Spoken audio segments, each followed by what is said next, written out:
Hello and welcome to the Politflix podcast, episode 3. I'm James Murphy, your host. I'm the editor at Movie Viral. The idea, in case you're just joining us for the first time, is that we cover areas of politics and film together and look at the overlap between the two areas of interest, particularly in the topics that trend online on social media and so on, but also just general lines of connection. If there's a movie that I happen to have encountered or a guest has encountered that has a political theme, or perhaps we get a political slant on some of the beloved franchises, that sort of thing. The idea is we find that common ground. And today I am joined by independent filmmaker Damien Leahy, and it's going to be an interesting talk because this is somebody who has an insight to how politics and film can overlap. The stuff that he has tended to work on, I think anyway, has, if not so much a political, as definitely a sociological ring to it. And I think this is certainly a name to watch. So, Damien, without further ado, how are you? Thank you for joining us. I'm doing fantastic, James. Thank you so much for having me on. That's no problem. And I've got a hot cup of coffee here. Terrific, as it should be. Better than a cold one. And listen, obviously, there's a bio. There's going to be a bio link if people want to read more, about Yes. me. I'm very excited that to be on the show. Of course, you and I were just talking about. I've got a short film right now with the team that I've got on the circuit. Yeah. Right. District Quarantine. Our little sci-fi number. Yeah. So. Well, what we can do is, obviously, yeah, I am going to upload the bio, and it's an interesting bio, and I think one of the reasons, let's be honest about this, we've had to re-record the intro to this now, is because it's a very difficult thing to boil down. As you pointed out yourself, you don't want to big yourself up too much to the extent that people are saying, well, why isn't that a household name? Because, frankly, it isn't. But on the other hand, you don't want to do this very British thing of underselling. Be a bit more Irish about it, I would say, and sort of big it up. Because the fact of the matter is, careers in film have to be crafted, and you're crafting one. Basically, and thank you, because I will tell some backstory at this point. Yeah, go for it. I had done a number of independent films. I'm from Jacksonville, Florida, right here in the States, and interestingly enough, despite being a hub of a pretty large red state, politically, because that's kind of what we're getting into here, but it actually has one of the best magnet art schools in the country, Douglas Harrison School of the Arts. I was blessed enough to go there for high school. From there, I went to North Carolina School of the Arts Film School, okay? Which is one of the best, conservatories in the country, in the world, right? So after that, I went to Wilmington, North Carolina, and I started, I was a producer for independent films. And the first film that I did was actually for Orner Tukel, who kind of was like a mentor to me. He most recently directed Catfight with Sandra Oh and Anna Hayes. You may have seen that. That kind of splashed out on, iTunes and Netflix over the last couple months. But I did a movie with him, which was like this wild sex comedy thing called Ding-a-Lingless, right? Which we shot on 35 millimeter. Right. This was before the digital revolution. And now going into that though, what's great, because it was such an interesting time, is that the second film that I produced was for Daniel Krause, who collaborates with Guillermo del Toro now on a couple of things. But he's a novelist. Rodders, Monsters.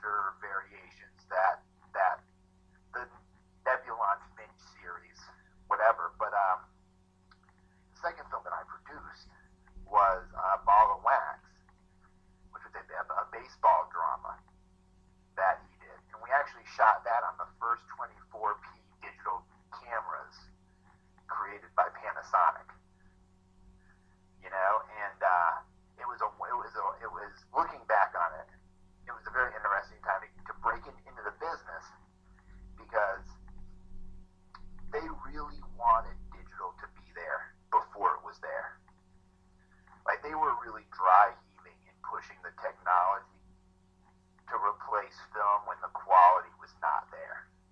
Right. You follow me? Yeah. And the Panasonic actually donated that camera to the production of Ball of Wax to use. Now, I had been a creative writer. I had been a writer mainly. It was my thing in high school and art school and in art school for college. But what I felt, James, was that, you know, that's very finite. Mm-hmm. You know. Well, there's production design, isn't there? I mean, you know, but that is a notoriously difficult thing to get into. It's important to be left-brained and right-brained. Yeah. If you want to figure out this business, in my opinion. Yeah, no, that's right. You got to learn versatility. Right. And you have to learn how to be a project manager. Okay? You can't just think of yourself as an artist. No. With artist sensibilities, and you just can't. Yeah. Well, you're not really going to get anywhere that way. And I think, you know, it's a shame in some senses, because I think that it was always a romantic notion. You know, the traveling artist, the traveling writer. You know, Leo on Titanic sort of springs to mind. That sort of thing. You know, the quite cliched idea of the person who. Yes. But on the other hand, exactly. I don't. And whilst it's a shame to lose that ideal, I think it's especially a shame to lose it for young people, who are being forced out of any kind of creative expression due to the sheer economic realities of the time.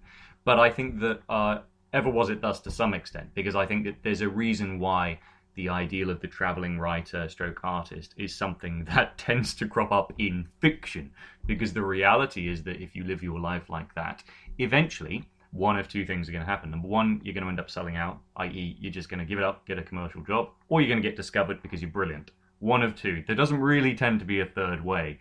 And the third way, if there is one, is the reality, which is, okay, in the movie business particularly, television, whatever, you can't be a jack of all trades. You ultimately have to find a specialism, but that specialism is built up through having backup plans within backup plans. It's built up through a tough commercial resilience. Right. You know. Right, I agree with that. And I mean, at the same time, if you have, yes, you have to. I mean, you're building a career, really. There's no, you know, what's interesting about it is that. Everybody has a. Yeah. But I mean, my career trajectory is based on, because after I went to Wilmington, like I wasn't interested. Like once I learned how to produce independent, like I did Ding-a-Ling-List, right? I did Ball of Wax, and then I did this other, this like coming of age drama, which again we shot on 35 millimeter the last summer, which never went anywhere. Mm-hmm. But after I felt that I had learned what I needed to learn to tell my own story, it's like I had no desire to work in the business. Interesting. Like I had no desire to be a key set PA, just like I have no desire to be like a real estate attorney. Yeah. You know what I mean? Yep. No. So I went back to Jacksonville and just worked, right? Just got a regular job, but I never lost sight of the goal. And then I did a movie, Cocaine Angel, with Michael Tully. Yeah. Michael Tully, who would later go on to direct. He did Septian. He did Ping Pong Summer. He's a great guy, and I produced and wrote that, and he directed it. We did well with that. It went to South by Southwest, Rotterdam, had a strong festival run, and then I did freelance screenwriting stuff for a while, and that personally, I had a strategy. My strategy was, because I knew the numbers, James, which were that 99% of scripts, even if they're bought, don't get made. So what's the most important thing to me was getting things on the books, getting things done. Yep. So I did screenwriting, for indies, like super low budget, like just a few grand here and there, because I was like, it's worth it because they're going to get made. Interesting. Long story short, none of them got made, right? And it was just, I was miserable for a little bit. I was frustrated. But during that time, I had a short, one of the pieces I'm most proud of, Children for a Day, that I wrote. My buddy Glenn Pack directed. That did really well. Won some awards.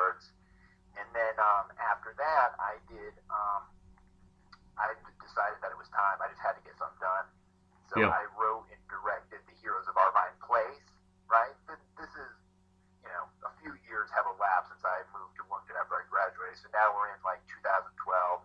Yep. And you know, I did the Heroes of Arvine Place. You know, it had a solid festival run. You know, we were lucky enough. We put the work into it. I don't want to betray that, but we, you know. I mean, the festival culture can enable you to get a distributor, a buyer, but it doesn't have to. Is that correct? It's sort of it is its own reward, and there's a great culture there. And I was saying a second ago, I don't want to contradict myself, even though I tend to do that quite a bit. It is the best of both worlds. I mean, I was at Cannes in 2010, and the interesting thing about that was that within a hair's breadth, as they say, of each other, there was the gigantic Vanity Fair tent with all the big stars, but literally across the beach, you had short films being shown and tested, and people kind of sat on the beach drinking beer or whatever it was, having great fun.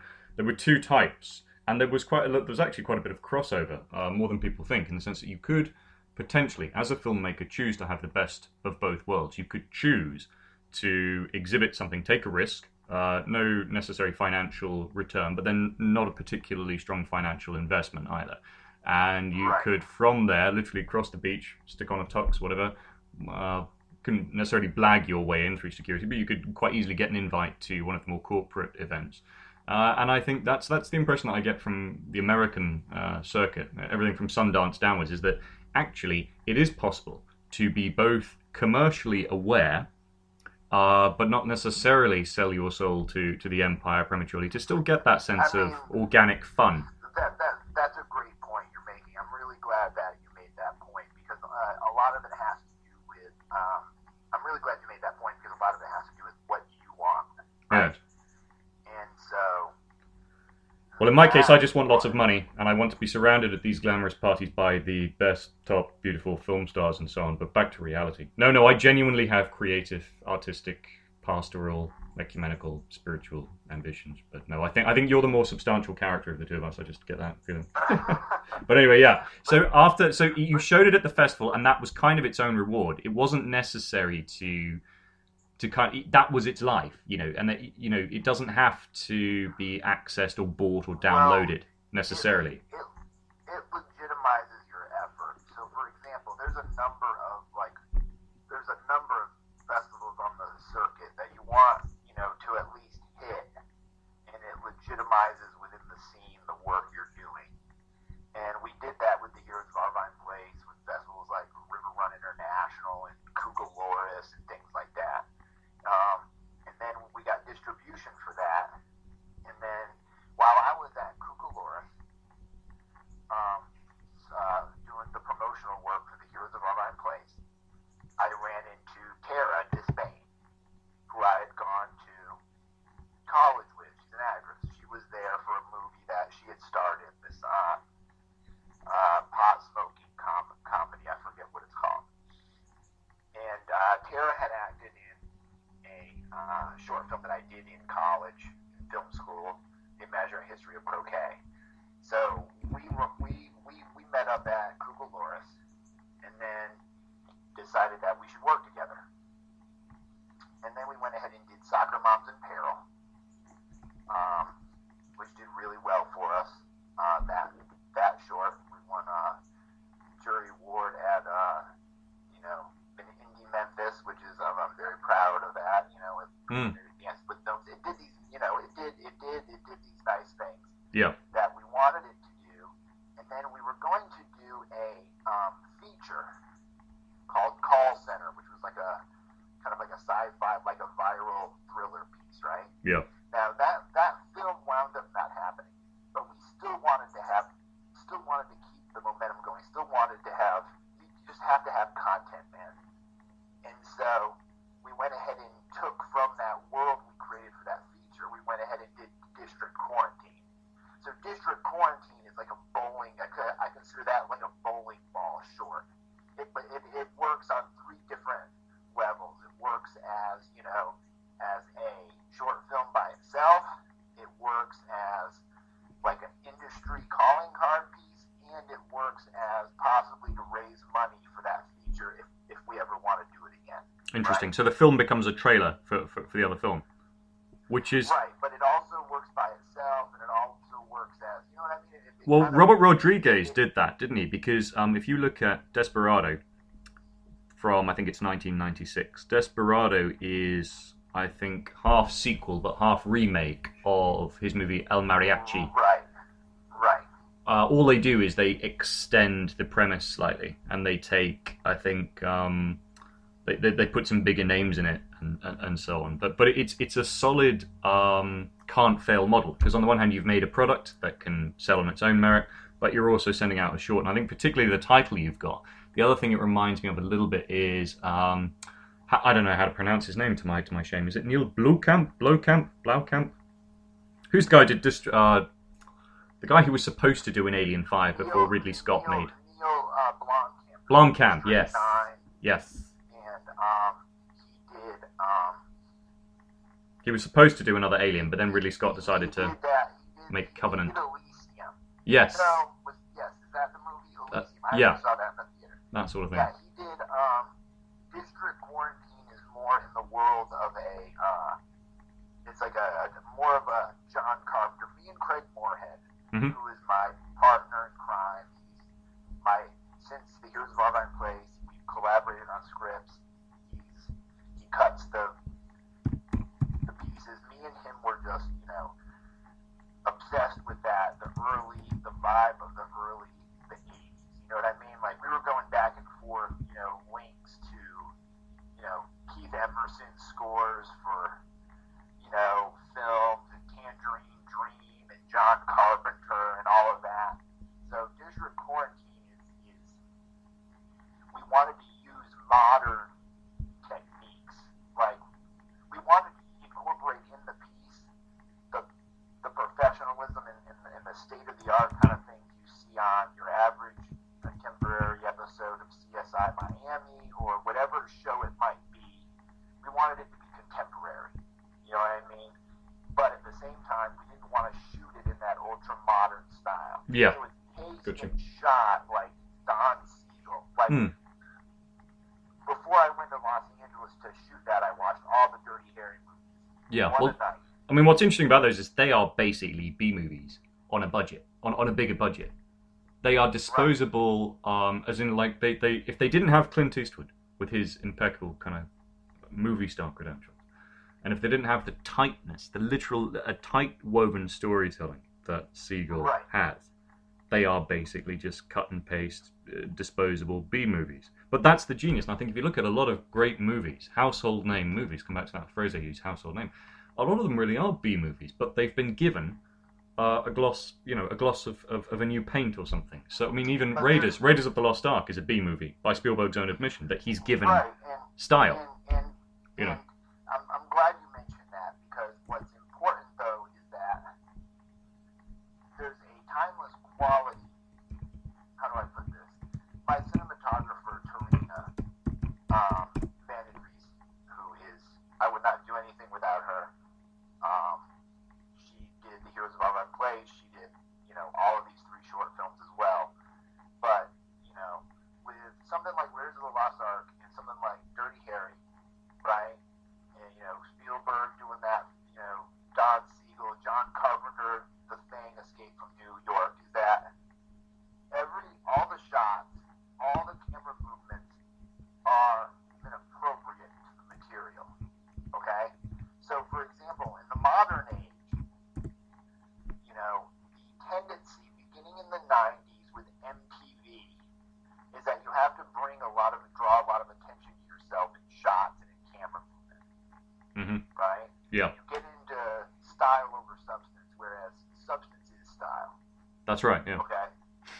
So, when me and Tarina are crafting these shots, right, because I kind of let her see stuff, like, she is the director of photography, okay? I'm not that director that's, also the camera guy. That's not me. No.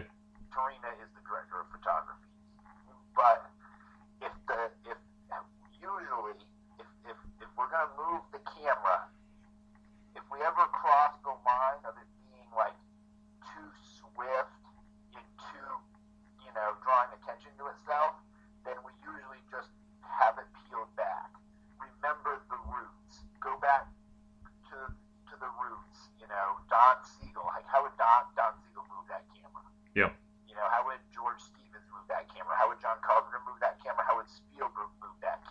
Yeah. You know what I mean? When you go back to their stuff in the 70s and the 80s, they move the camera enough, right?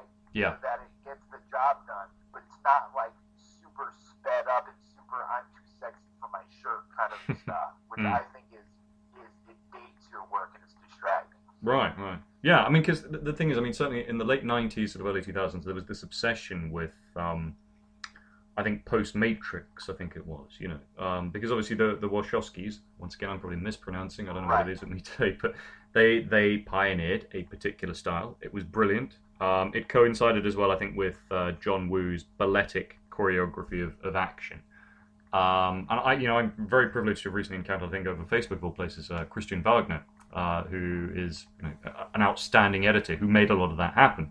But what happened was then people thought that was actually a template way of filmmaking, and of course it wasn't. It was two distinct styles. It was John Woo and it was the Wachowskis, in the same way Spielberg has a style or Coppola has a style. And if you copy a copy, and then you get copies of copies of copies, it eventually devolves to the extent that what was initially a style that lifted a B movie into A grade was starting to do the opposite.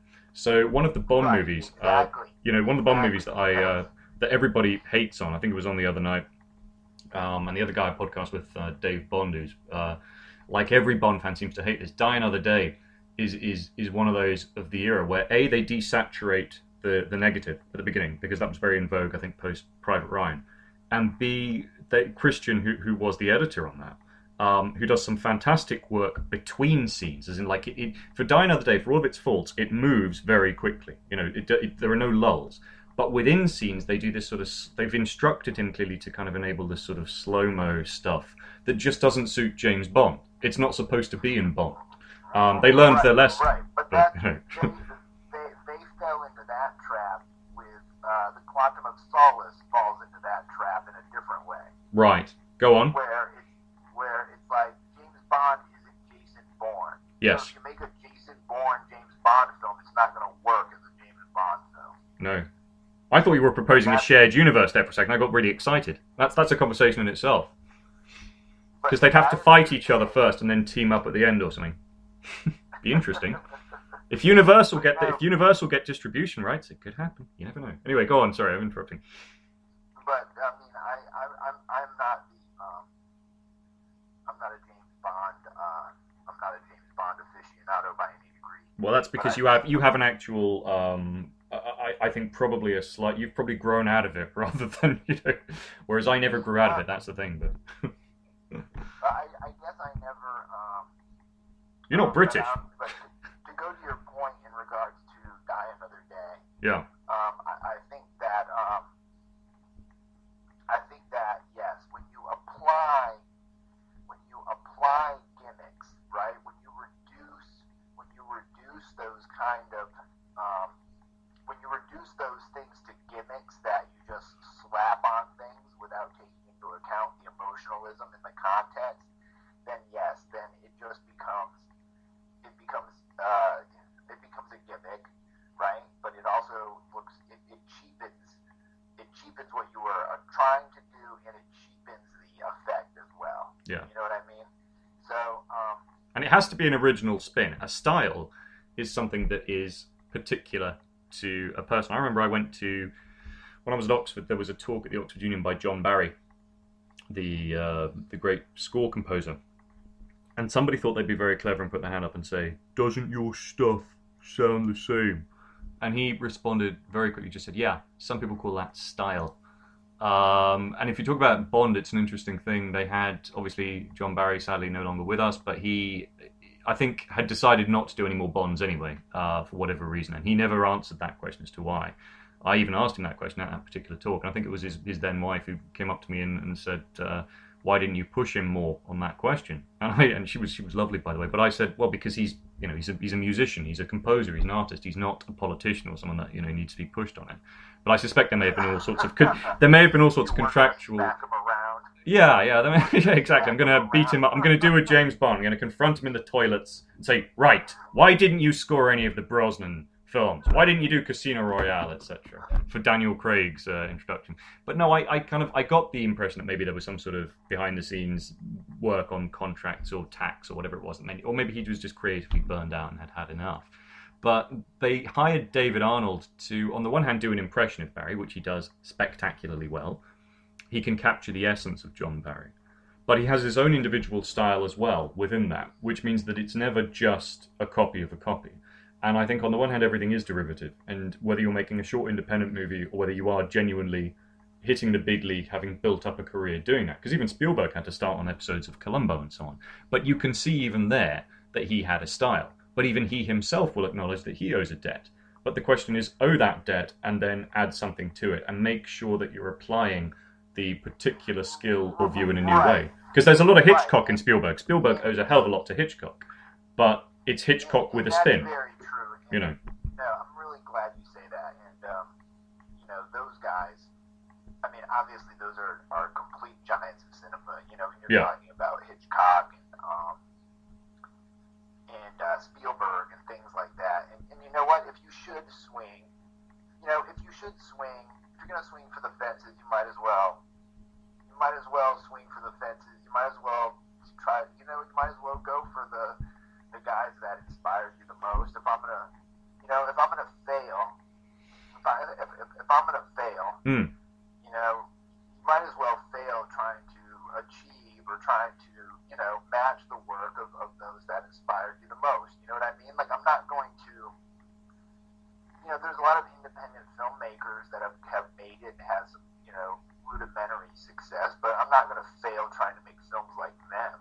No, and I think equally, Damien, like, there is. I'm not interested. If I'm gonna fail, then I'd rather fail trying to, to implement the methodology of, say, Milos Forman or George Miller or something like that. Well, I mean, Foreman is. I mean, equally. I was just going to say. I mean, there's a nobility, if you like, not in failure, but in sort of, I suppose, being the type of professional who says, look, from day one, I'm not going to be Steven Spielberg. I'm not going to be Hitchcock.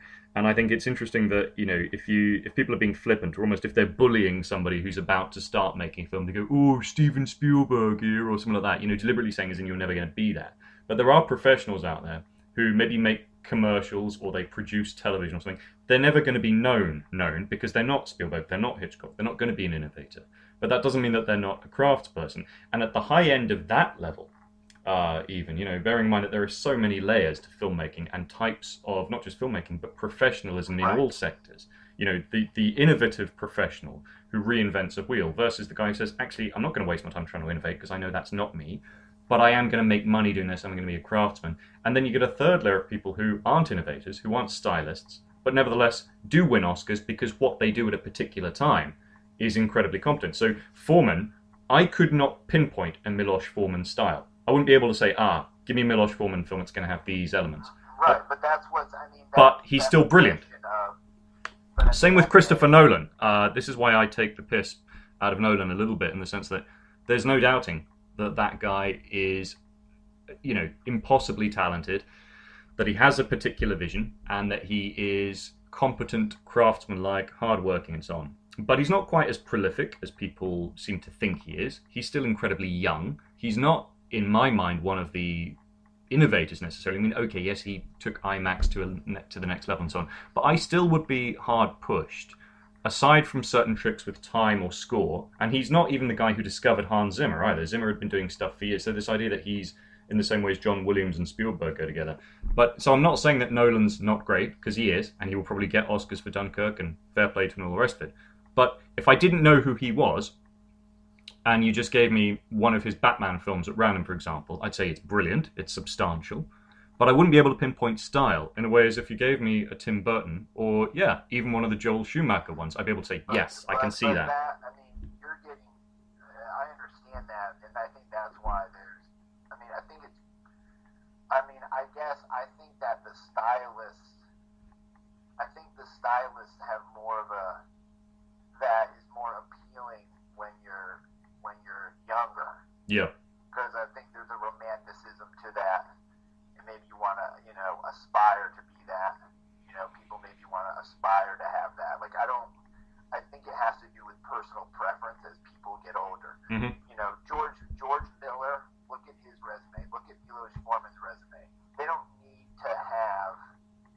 They don't. Their egos don't need to have a signature style splashed all over the place so that every scene you know it's them directing. I would not think of, certainly, Mad Max Fury Road, which is just a work of visceral, musical genius. It's an experience, a simulation. It's tremendous. But I would never in a million years look at that and think, that's the same director as Witches of Eastwick.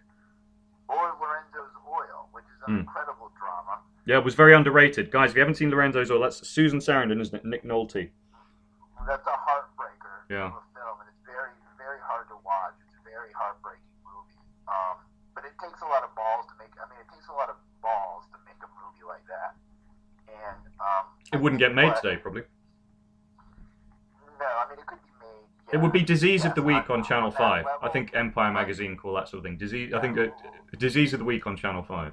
Kind of, you know. I don't think a movie like Lorenzo's Oil would be produced and released theatrically nowadays. No. But like Fellini, I mean, you get into these guys, and it's just a personal preference. Yep. Right. Mm-hmm. Where Fellini prefers to be the star of his movies. Yeah.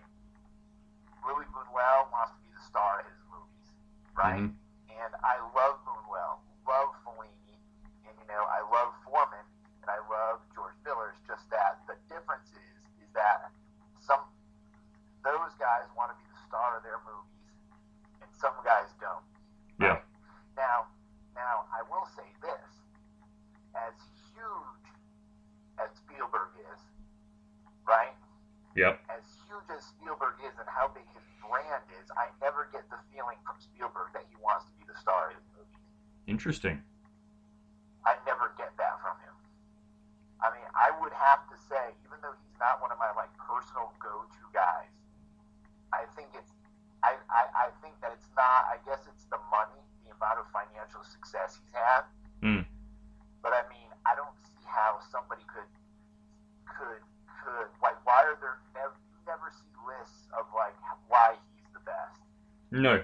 Well, there's probably a bit of clickbait out there because there's so much clickbait journalism there that would do that, but it would be phrased as something like why Spielberg is not the best or something, and then they try and backtrack or. I think objectively, even though he's not personally one of my top personal influences. Yeah, that's allowed, by the way. Stephen won't take offense because he listens to this. So. I mean, personally, as just somebody that follows this stuff, I have no problem conceding that he's the greatest filmmaker possibly of all time. Yeah, you can step outside your own taste to say, yes, objectively speaking, in terms of sheer prolific commitment to the craft, in terms of the fact that he's had more hits than misses, and the fact that, on the whole, without being pure style over substance, there are certain points where I can look at a movie and I can say, right, if there's a lot of blue lighting, if there's a John Williams score, if there's a kid in peril, a family in divorce,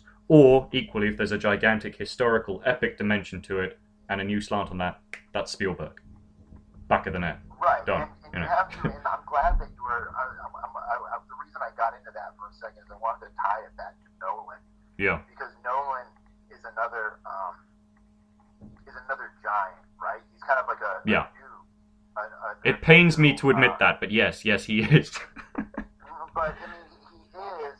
But you also have to keep in mind again the personal preference thing, as that's what he likes to do. Yeah. Right. Mm-hmm. So that's what makes him happy, is mounting those productions like that. Like, for example, I would prefer to make these short films that I do, and then have the feature films that I write or co-write be directed by somebody else.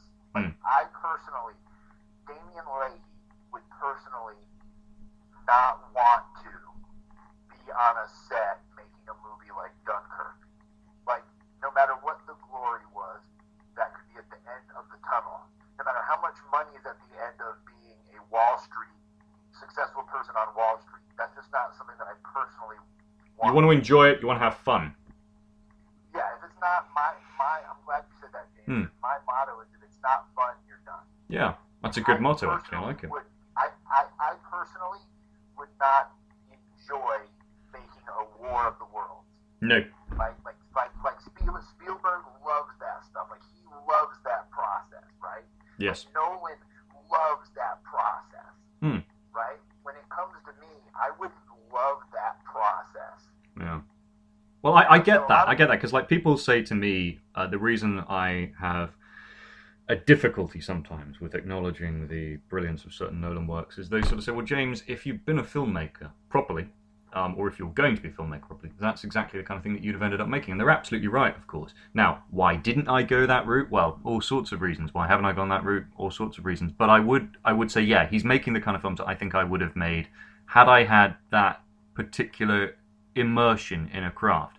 Now, in my case, I can come up with ideas for films every 5 minutes. I'm in the middle of, it's well documented, crafting this, what I hope is a solid screenplay. It has about 5 competing drafts, and I'm trying to sort of weld together. But and that's taken longer than I anticipated by a long shot. But the thing is, could I actually, for 6 months to a year, simply focus on the setups of particular shots, and then go back, and we're talking, frequently 12 to 17-hour days on one particular setup, plus the edit, plus then the big edit. So you're only getting to the finished product towards the end of it. Now, considering how impatient I am just in editing my own amateur hobby with possible professional spin-off screenplay, I know for a fact that temperamentally I would be ill-suited at best to directing even a short film, because the sheer patience that you have to invest in the little details that have nothing to do with the pleasure of the creativity of the idea. They're all to do with the delivery of the execution, and that is what makes anyone who directs a film, be it your straight-to-video crap, or be it, the Nolan blockbuster, they are a superior brand of worker to me in the sense that they have that ability to micromanage the micromanagement. I'm so glad you finished with that point. Yeah. Because what you begin to learn as you go forward, because when you're younger, right, when you're younger and you have harsher opinions and you go through being an elitist, whatever, when like all the artsy types do when they're in their teens or early 20s, whatever, is that you say stuff out loud like, oh my God, how is that fucker still working? Or stuff like, I can't believe these guys get jobs, and you say that about straight to video movies and stuff. Yeah. As you grow older and you acclimate yourself to the process, you realize that there's so few that can begin and finish the process that alone, it's interesting that you mention that, because I don't know how familiar you are with sort of the YouTube culture of reviews and criticism. And one of the things with Movie Viral that I keep discussing with the CEO, so to speak, Robert, is the idea of where do we take it, what do we do with it? And one of the reasons for the relaunch with the political spin is to give something a new spin from which it can grow. It's going to take possibly years to do that. Whether we have the bottle for it, I don't know, but I'm liking it, we're enjoying it. It may go somewhere, it may not. But it is quite interesting. If you look at how much awful, inane criticism there is on YouTube, that still manages to get kind of thousands of hits. But the one that started it all, I think, and the one that everybody copies, whether they like it or not, whether they're a more erudite and civilized take on it, or whether they try to do the same thing ill-advisedly, is Red Letter Media. Are you aware of Mr. Plinkett's Star Wars prequel criticism? Yes, I saw those, and I thought those were hilarious. I actually, somebody, who sent those to me? Somebody sent those to me. Oh, actually, no, I'm sorry. This is great. I was actually in New York for a film festival for the Heroes of Arvine Place, and a friend of mine that I was staying with turned me on to those. Yeah. And every night when I would come back from screenings, we would go ahead and watch one of those. Yeah. Yes, I have seen those. Well, the interesting thing about it is obviously their humor is quite adolescent. They are effectively no different to the armchair critic saying, I could do that better. But what is very interesting about it is that when you cut away from what is admittedly the very funny, albeit very extreme Plinkett stuff, in fact, he does go too far sometimes and ruins bits of it because of that, to the extent that there are times where I've wanted to share some of the videos and I thought, well, actually I better not because it's got, you know, a joke about, I don't know, something that just goes too far. But I love them. But they're a potted film school. You scratch the surface. And the thing is, although they're armchair critics and they're doing all the adolescent stuff about, oh, George Lucas is terrible and the prequels are crap or whatever, they have this ability, and it is unique, to compress some highly specialized information about filmmaking into it. And the second thing is, and this is the sad reality as to why we get so few Plinkett videos, and they really should have made more of them, because already the brand has become saturated and, you know, too copied, as we were saying earlier on about a certain style. It's the same with the YouTube version. But because they know their stuff and because they have genuinely edited and filmed these short films, it makes them, or these quite long ones in the case of their Star Wars criticism, they get this, they earn the license to be critical, I think, because they're producing something that is of merit in itself. So the medium that they're using to make the criticism is an entertainment in itself, and therefore what they say, however controversial, gains a greater currency and has a greater weight. The flip side to that is that what I was just saying about people shouldn't be deterred from filmmaking because they're not going to be a Spielberg or whatever. Well, sometimes Red Letter Media, they have this other channel called, I think it's Half in the Bag, or they do Best of the Worst, where they deliberately pick bad films from the straight to DVD market from the last 20 years, and they pick them apart. And they did one last week where they were looking at a movie which was meant to be basically a cash-in on Twilight. It's a shameless attempt to remake Twilight by a filmmaker who is clearly a little bit over-ambitious. But it was verging a little bit, I thought, on the kind of the bullying, because they were using his name and they were showing footage of him, and I was kind of thinking, do you know what? Potentially, without being oversensitive about it, because I think it's a weird thing, we've become so sensitive about bullying that we have ironically empowered bullies now, who can weaponize things like political correctness, or sort of, we mustn't hurt people's feelings, and then hurt people's feelings by telling you not to hurt people's feelings, if you can get your head around that. But they were kind of really nasty about it. And I kind of, do you know what? Look, that might just put off some kid out there from picking up a camera. Well, we're all being told, look, it's a democratized film market now. You can make a film with your video camera on your phone or whatever. That's not necessarily going to encourage. That might actually discourage people from making it, because it demystifies the craft. And if everybody can do it, I'm not necessarily going to feel that vocational pull when maybe I have the bones of an idea that I want to flesh out. So it is tough. I think the main reason that I think back when, watching the Hearts of Darkness documentary on Apocalypse Now when I was in high school, and, Francis Ford Coppola talking about, I want the future to be everybody's got a camera and can tell their own stories, is that,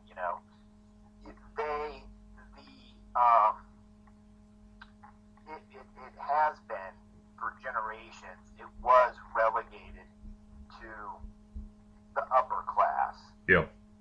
Like, they always try to spin their stories when they're in the press and stuff, like they're all a Horatio Alger story.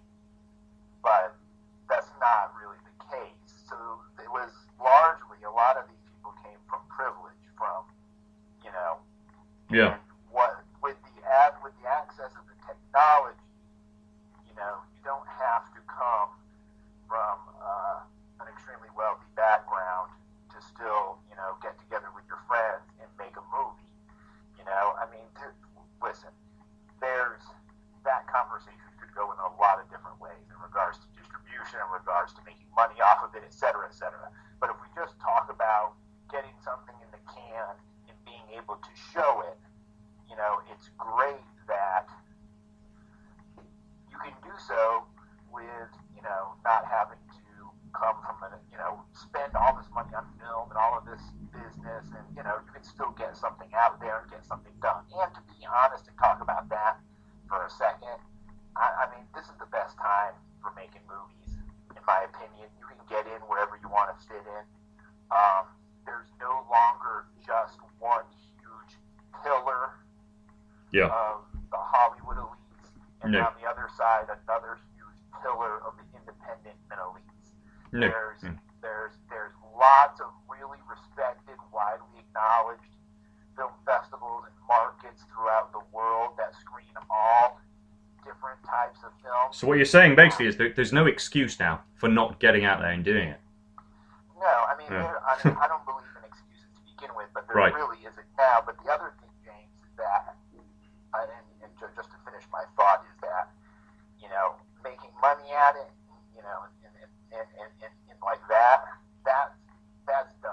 Yeah. finished, and people should just realize that. Mm-hmm. And listen, if it's what your passion is, you can't live without doing it. You're going to do it. Yep. Okay? And nobody should question you. This is very important.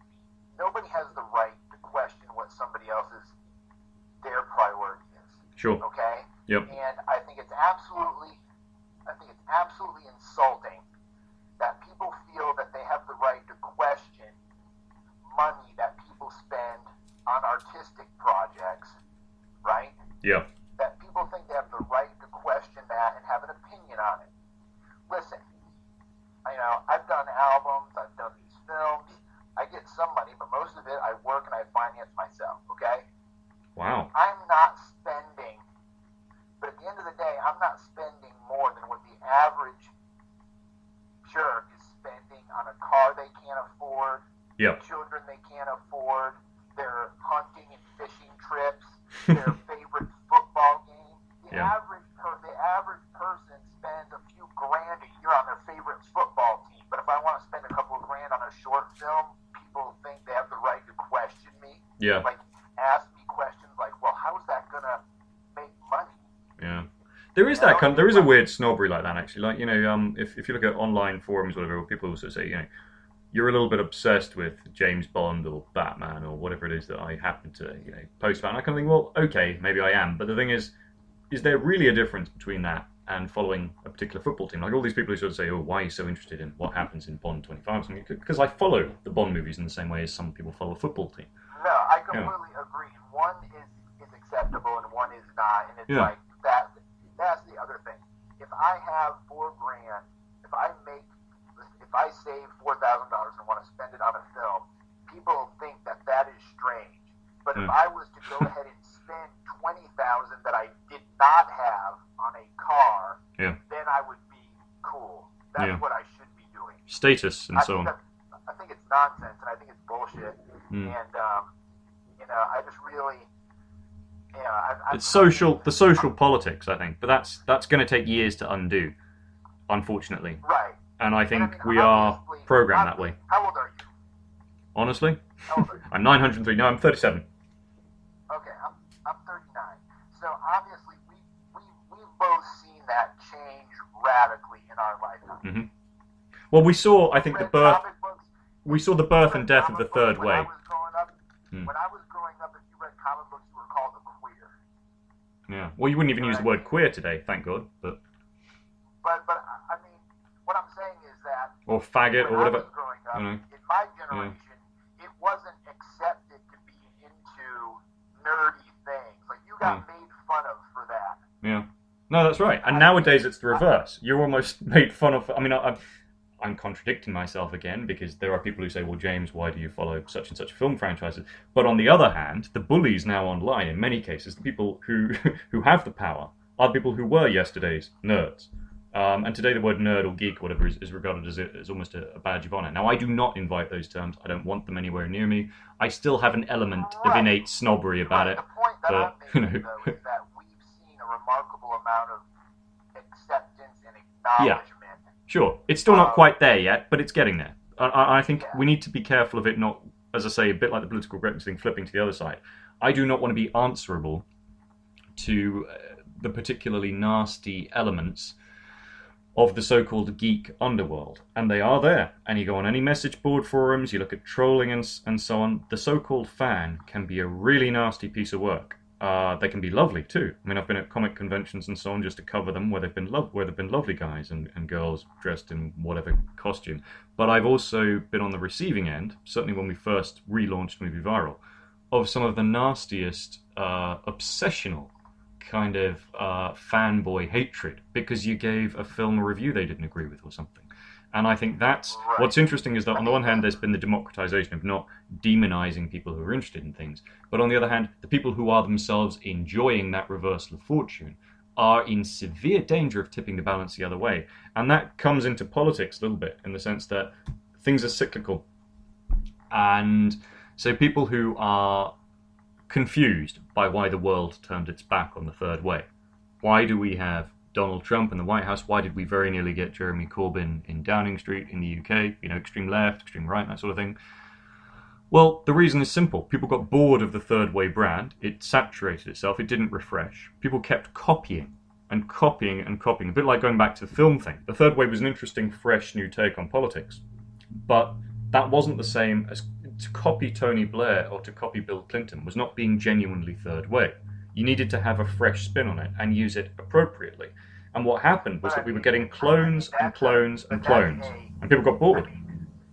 There's only a moderate segment that the intellect. Listen, there's no way you can only intellectualize a very small portion of moderates that voted for Donald Trump with any of that sort of thinking. Yeah. Okay? Because the people that voted for Donald Trump, the people that support Donald Trump are just a more civilized version of the Taliban. Yeah. They're completely radicalized. Yeah. And it's the same, it's the bully complex. It's what ISIS has, it's what the Taliban has, it's what all these Trumpers have, which is they don't feel that they fit in. Yeah. So they want to ruin the entire world because they feel that they're not getting theirs. Like, there's no nuance of policy for ISIS or the Taliban or Trumpers. Okay? Now, there is for the extremely wealthy Trumpers, because they're kind of like using these people. But these people that vote for Donald Trump, listen, they've got nothing. They don't want anything they don't care if they have health care. They don't care if their children have health care. All they want is for everybody else to be miserable. Yeah. Well, they're succeeding to some extent. Having said that, there is the comedy dimension. They are, but they have to realize that, we're living in a world where within a decade, there's going to be even more unity in this world than ever before, because people are really going to be coming together. They're going to fight global warming, save the planet. All of these things are going to come to a head, and those people are just going to be completely left. And here's the thing: the main reason, there's a lot of smaller reasons, but when these people abandoned when they abandoned work ethic, that's why they got abandoned. They didn't get abandoned, and it's not like they're these super hard-working Paul Bunyan, types. Yeah. They abandon their own work ethic. They make shitty life decisions, and they want to get treated like they're super gods. Yeah. Like, that's the main thing, is that, and the pendulum swings both ways. I'm not saying there's types like this all over the place in all races. There are. But this collective... You're basically talking about these sort of, what is it, the one percenters? The I want my country back, drain the swamp, kind of America first, yada, yada, yada, kind of... Well, that's what voted for... I mean, that's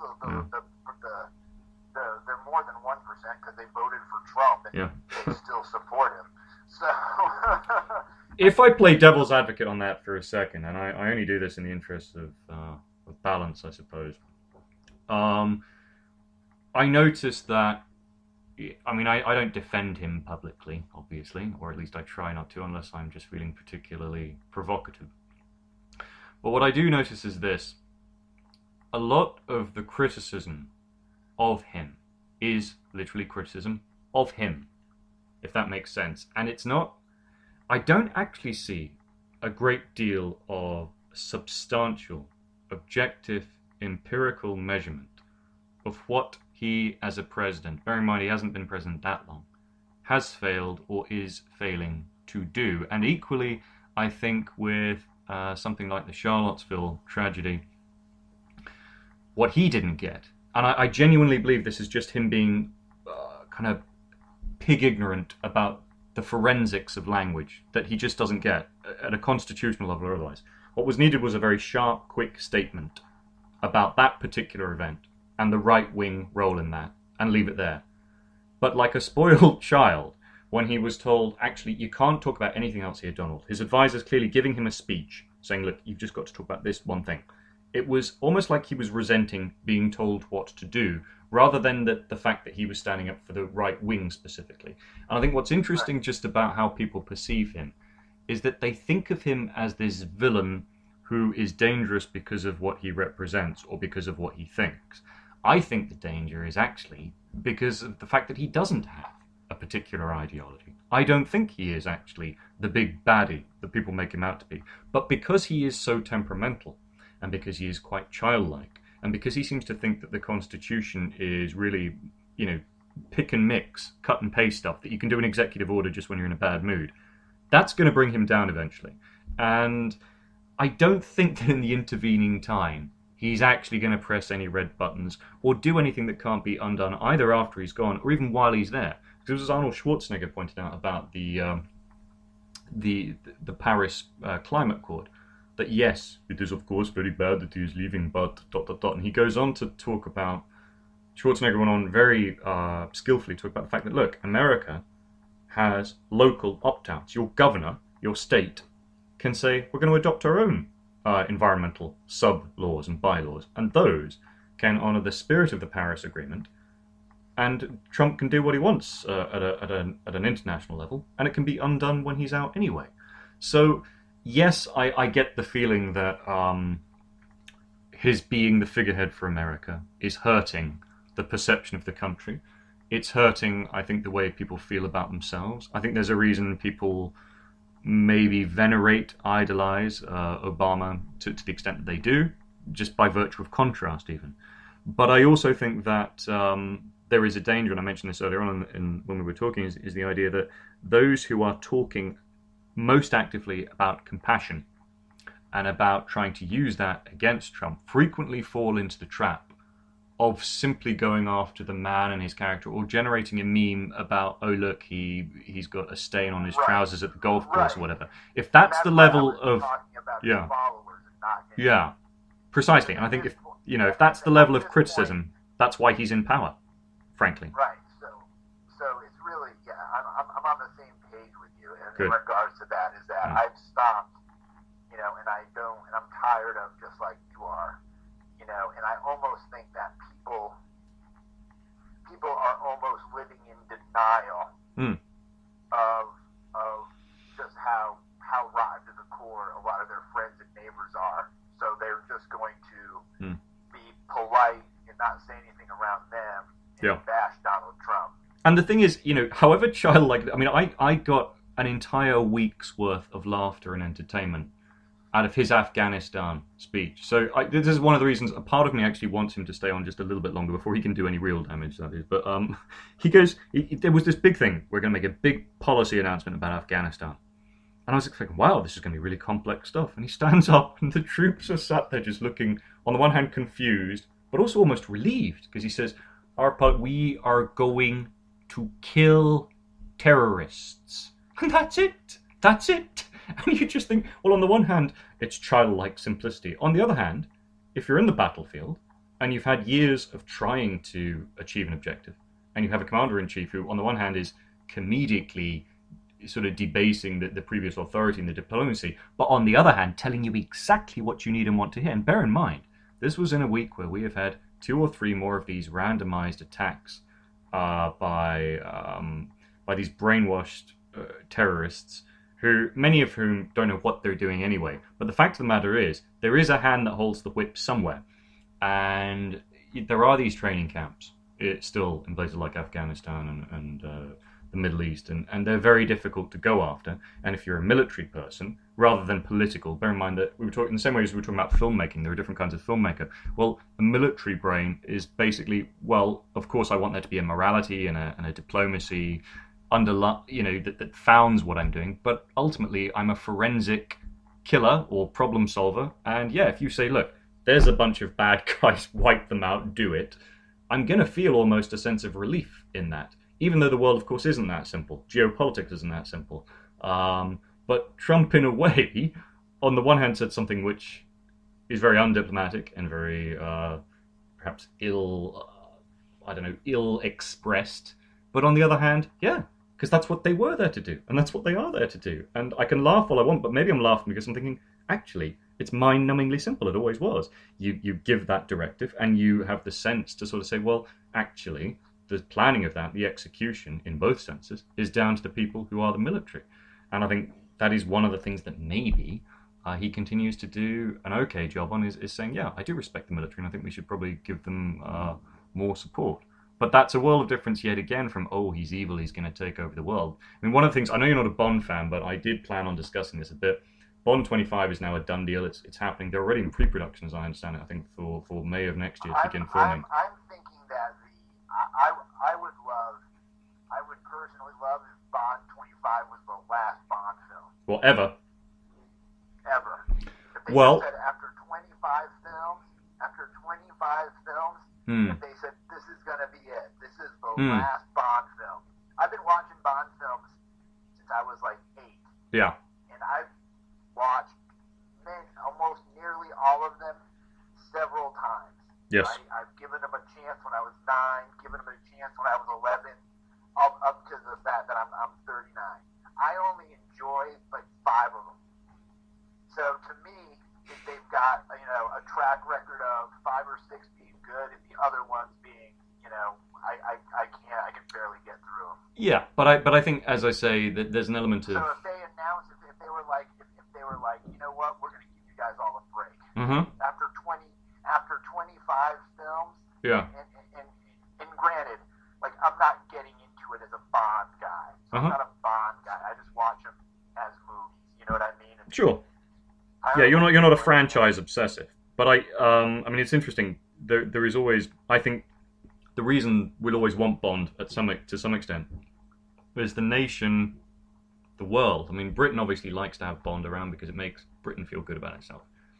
The world likes Bond because it's a reminder of the past, but the past sort of translated to the present. So a lot of people talk about, after Daniel does Bond 25, will they reboot as a period piece? Well, that makes sense to some extent because it's far easier to have a believable world in which that character can function, because obviously he's written, at least originally, as a 50s or 60s, 1950s, 1960s character. It gives weight to the idea of army-to-army combat and nuclear threats and so on in a way that today is slightly more complicated. You can't have go from Russia with love, but then do from ISIS with love becomes slightly more difficult. Once again, I don't know if that's my joke, if it's someone else's thing. But I mean, I am down with that. I am absolutely down with that, and I'm glad you mentioned that because that is what I want to see. Like, you want to see a period piece, or you want to see more relevant Bond? No, I want to see Bond. I want him taking on ISIS. I want to watch these Marvel superhero movies. I want Wonder Woman to go to Syria and kick some ass. How do those characters function in a world with the evil that exists today? That's what I would. But that's the problem. That's the problem, is that you can't. Love to see Bond in Afghanistan getting down and dirty and having to deal with real complications, real black and white issues. I mean, well, yeah. I would love to see that. Well, they missed an opportunity there, I think, with Daniel Craig, because I think they would have made more had there not been this hiatus due to studio negotiations. Twice, actually. The delay before Skyfall was due to that. The current delay has been something to do with that as well. But I want to know what happened between Skyfall and Spectre. That was like a cliff quality drop off. Yeah, I think that. But I do want to say, yeah. I've got to take a minute if I'm gonna, if I'm gonna make those comments. Nothing but absolute respect for the crews, Sam Mendes. I mean, all of those are tremendously talented people. Those are tremendously talented folks in every department that I have a lot of respect for. But I noticed I was quite shocked actually by Spectre. Right, but you didn't like it. And I love Skyfall. I thought Skyfall was one of the best in the series. For me, I watch Skyfall again and again and again on demand whenever I feel like I need a perk up, because it's like watching 2012 in a split second. It's literally an experience. It's patriotism. It's rebuilding. It's watching a man broken build himself up, and it's just a beautiful piece of filmmaking. It's not, by contrast, a terrific Bond movie. It's a terrific film that happens to have James Bond in it. I think there's a lot to be said for that. The thing about Spectre that it tried to do was to take the quality from Skyfall and translate that into the template of a more traditional Bond movie. And the problem with that is that you had two conflicting ideals, and a house divided can't rule. The other thing was they did it in 3 years. which was a slightly narrower gap than the 4 they'd had to perfect the other one. They were hurt a lot by the Sony hacks, I think, and the script suffered. John Logan, although he's very good at kind of big Shakespearean, kind of epic stuff, is less good at the bread and butter of a pulp fantasy like you get in his Star Trek and so on. I'm just going to take a quick. We're going to take a quick break there. 2 seconds. All right. Just going to press pause. So yeah, I think that they had a conflicting aim and method. John Logan is I was just partly to blame there. By the way, I was taken aback by the way that they positioned Blofeld and they used Christoph Waltz as. I mean, he was doing the exact same stuff he does in those Tarantino films as Blofeld. Yeah, and I think that doesn't work for Blofeld. No, and it doesn't. Yeah, because I want Blofeld, even if it's before he's in the wheelchair. Blofeld, I want Blofeld to be cloaked in mystery. Yeah. For longer. That's right. Well, I think I don't want him to be funny. I don't want Blofeld to be like a Monty Python character. I think I mean, obviously, having set all that up, there are 2 ways they can go with Bond 25. They can just ignore it altogether and give Craig a hell of a standalone adventure to go out on, which I think is probably the safest and easiest way. They never mention Blofeld again to Craig. They don't mention Madeline Swan, lovely little lace, they do any of that. Or, and this is where I think it's probably going to have to go, they do continue it, but they continue it in a way that fixes all of the gripes that people went on about. And I think that involves to some slight degree retconning the retcon. Because the thing that fails with Spectre, and spoiler alert, but if you haven't seen it, it's nearly 3 years old now, so get over it. But what movie? Spectre, yeah. The thing that spoils it is that twist. Spoiler alert for the listeners. Yeah. So the twist, the twist is that, and the author of all your pain, James, as in he had designed the events of the previous Craig films. Nonsense. Completely nonsense. Doesn't fit narratively. A vague attempt to try and be a bit more Marvel Cinematic Universe about it, and it didn't really quite work. I completely missed that. I didn't even know that happened. That in and of itself speaks volumes about how little an impact it had. It's thrown in apropos nothing, and it didn't need to be. However, they have this notion that Blofeld is Bond's aggrieved step foster brother, and that was why he had the grievance against Bond, and that rather than this all being about geopolitics, it was very much about family. That was Inspector? That was Inspector, yeah. Now, I didn't pick up on that. They can still retrieve that. Waltz is an incredible actor and can be sinister and scary if it's about that flip, that turn from the kind of the entertaining, affable, can I have a glass of your delicious milk, Inglourious Bastards, to actually throttling a woman by the end of that film, and then being, undone by his own ambition. And I think in the same way, it would be very possible to recast him, still as Blofeld, but to indicate that he's actually not Blofeld, that the name Oberhauser is his actual name. And that the... But, I thought Django was enough of that. I thought Django was already, I thought Django Unchained, and again, we're just talking about Christopher Waltz. Yeah, no, sure, yeah. Christoph Waltz, because, Quentin Tarantino is great, but, he's just, already in Django, I was like, it's kind of weird that he's doing the same character. Yeah. And then he's in Spectre, and it's like, oh, okay, here he is doing the same. Yeah, but then it's a tough call, because that's why you get hired. If he didn't do that, then there'd be complaints about he didn't deliver what he was hired to do. But it's such an idiosyncrasy. It's such a caricature. It becomes pastiche a little bit, yeah. But what I'm saying is that it can be. There are ways of retrieving it in such a way that A, you get him to deliver on what he's better at anyway, and B, you make that fit in the story. And I think people who talk about, should James Bond fight Donald Trump? Well, no, he shouldn't, for the simple reason that Trump wouldn't be, either in the Fleming universe or in reality, the kind of villain that would be the big bad. He's a put-up job for the big bad. He'd be the kind of guy that would actually quite acknowledge Donald Trump in any movie. No. Anyway. No, exactly. He'd like it, he'd take it as a compliment.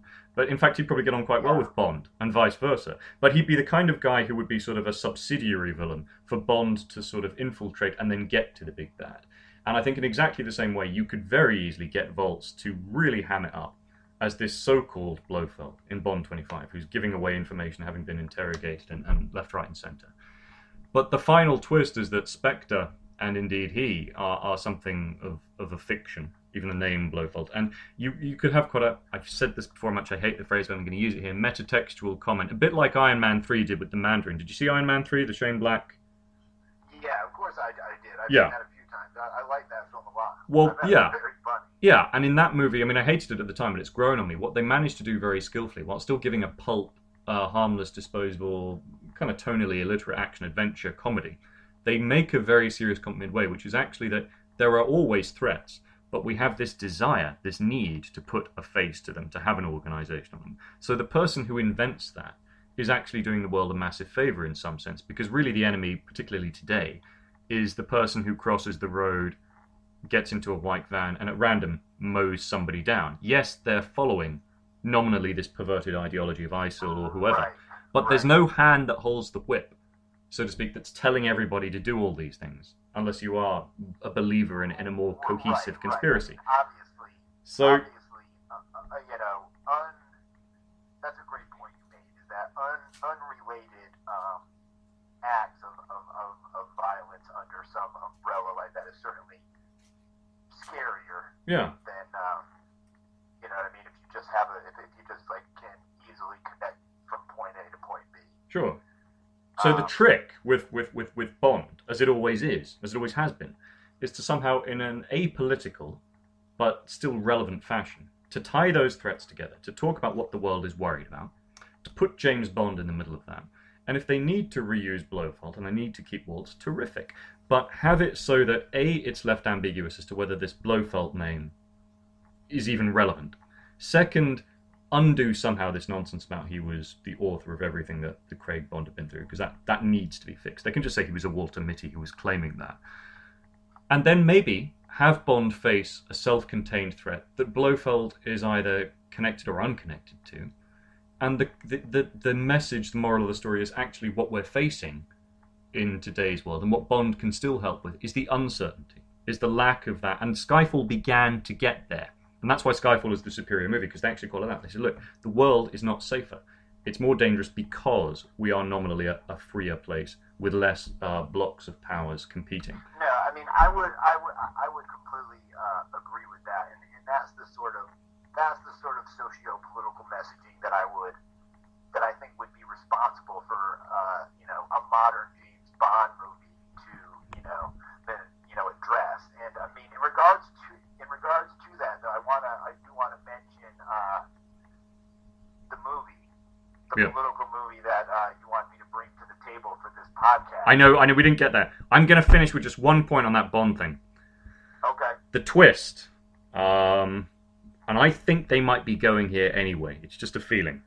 There's been lots of talk, particularly on the fan boards, and once again, they can be really nasty about it, which is why I wonder why I even bother looking at them, because I just can't resist, because it's on Facebook or whatever it is. But Léa Seydoux, the French actress, I think is an outstanding actress, potentially. I mean, she was in Blue is the Warmest Color, which is one of my favorite films on Netflix. I think I broke the record for it. Okay. Yeah. At first I didn't know who you were. Yeah. You know Blue is the Warmest Color, though. You know her. Yeah. So she was a terribly placed, I think, in Spectre. It was just something that didn't work because they didn't give her things to do. They were desperately grappling to give her things to do, which is why it didn't work. It's not that she as an actress or she, in terms of chemistry with Craig, couldn't work. I think rather than having her killed off, which is the obvious thing, and you basically repeat the Her Majesty's Secret Service, or from the book version, You Only Live Twice, we face, Blofeld in the Garden of Death as Bond's final revenge. Yeah, I say don't go there. I say don't have, a bit like Blofeld, don't necessarily have her in the film for the most part. You can have her at the beginning, then at the end, and maybe the final twist is that she was Blofeld, and that Bond's final battle here in the Craig era is to confront the ultimate fear, which is domesticity, which is the marriage that doesn't work or something like that, because the Bond fantasy is very much about escaping those things, but maybe touching on them. And I think what's very interesting, Barbara Broccoli pitched The World Is Not Enough, the Pierce Brosnan one of a few years back, which was on telly the other night. And she said, oh, he thinks he's found Tracy, but he's actually found Blofeld. And it's a conceit that they just didn't quite execute as well as they could have done, because they were still trying to play to the just inane fun market, and they wanted to play it safe commercially, and I absolutely understand that. But there's a lot of profound potential there. And if you had Léa Seydoux just in the final scene, because they're not going to kill him off, they're not going to kill necessarily her off, but they have to do something different with the ending to the Craig era. He gets his happy ending. They're about to get married or something, and it can just be a final reveal in the hotel room, even ending on a cliffhanger, where she gives a look to camera or something that indicates that actually, yes, there is a Blofeld, and it might even be her. But still keeping it kind of a little bit open, still a little bit tonally. I mentioned Iron Man 3, where you're kind of tonally illiterate. You're trying to say something a little bit dark and profound, but you're not quite going down the road of... Still keeping it... Yeah, there's a little bit of an upbeat hint, but enough darkness and maturity and complexity to, A, retrieve some of the good stuff, the good potential that was in Spectre, but undo some of the terrible execution of that. I say even keep Sam as director. I don't know why the hatred for him. I say give him the trilogy and give him the close off, but whether that happens or not. And I say keep those personnel, but do something self-contained alongside whatever you had there to keep everybody happy without compromising it completely. But yes, on to the Leopard. Tell me about the Leopard. Pitch me this film. Why should I see it? What's the big picture? Well, actually, I'm not going to... this is actually a blind spot for me. Visconti is actually a blind spot for me, and I've had this film on my radar for years. The Italians, most notably, Sergio Leone, Fellini, Argento, Antonioni. I mean, huge influences on my life and my work, and just larger than life cinematic heroes of mine. Never got around to watching any Visconti, and I actually have never seen The Leopard. I knew of it, and a couple weeks ago, about a couple months ago rather, I was at a bookstore and they had a used copy of the Criterion Collection, an edition of The Leopard, okay? And I watched last night, and I knew it was a political film, so I thought it would be perfect for this podcast. And I watched the 3-hour, the original Italian version of the film last night, and the film is absolutely incredible. Rotunno, who was Fellini's cinematographer, did Amarcord, Satyricon, and The Ship Sails On, etc., etc. He also shot All That Jazz for Fosse, shot Wolf, Mike Nichols. I mean, he's a complete legend. He even did the what some would say is one of Argento's last solid films, The Stendhal Syndrome. He shot that. Mm-hmm. But he's a complete legend in the business. He actually supervised the transfer that's on this Criterion, the collection. And listen, this is political filmmaking on a epic grand scale. I mean, this is an opulent production. Okay, I mean, it takes place around the political revolution of 1860.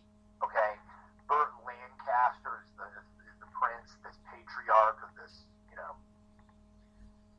wildly respected noble family. Okay, mm-hmm. And basically it's him dealing with the changing times. Right. Okay? And the film, Burt Lancaster is out of control. Okay, mm-hmm. I mean, he is great in this. A lot of the film's success falls on his shoulders. Okay, mm-hmm. There is a lot of the socio-political speechifying that you would. I don't know if you know a lot about Burt Lancaster, but he was very active politically. And, I did not know he was active politically. That's interesting. Films like Twilight's Last Gleaming, films like Go Tell the Spartans, and of course this film, The Leopard. He also was in Bertolucci's 19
Yes, yeah.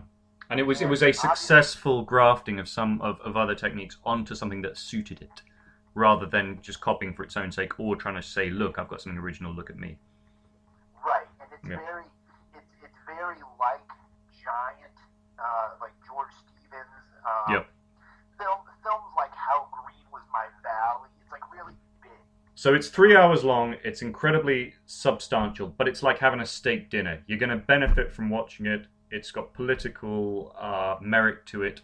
There are things to talk about in it. The performances, although larger than life, certainly fill the screen and are entertaining. And frankly, it's just a good piece of film craftsmanship, which perhaps you can either sit down and commit to or watch in stages. Correct? And yes, and it made great points. It made excellent points. A lot of the parallels with what we discussed about earlier, with what happened in England with Brexit, and what happened here in the United States with Trump. Yes. You see a lot of those. They comment on those similar things. Yes. And it talks about how the ignorant sometimes, the ignorant and the downtrodden become, they allow their vanity to take over them so that they don't want to change. Right. They think they're perfect no matter how awful their situation is. Yeah. Out of a delusional sense of pride. You know what I mean? Absolutely. And what's interesting though is that Lancaster's character is a self-aware character, which I think is what makes the film.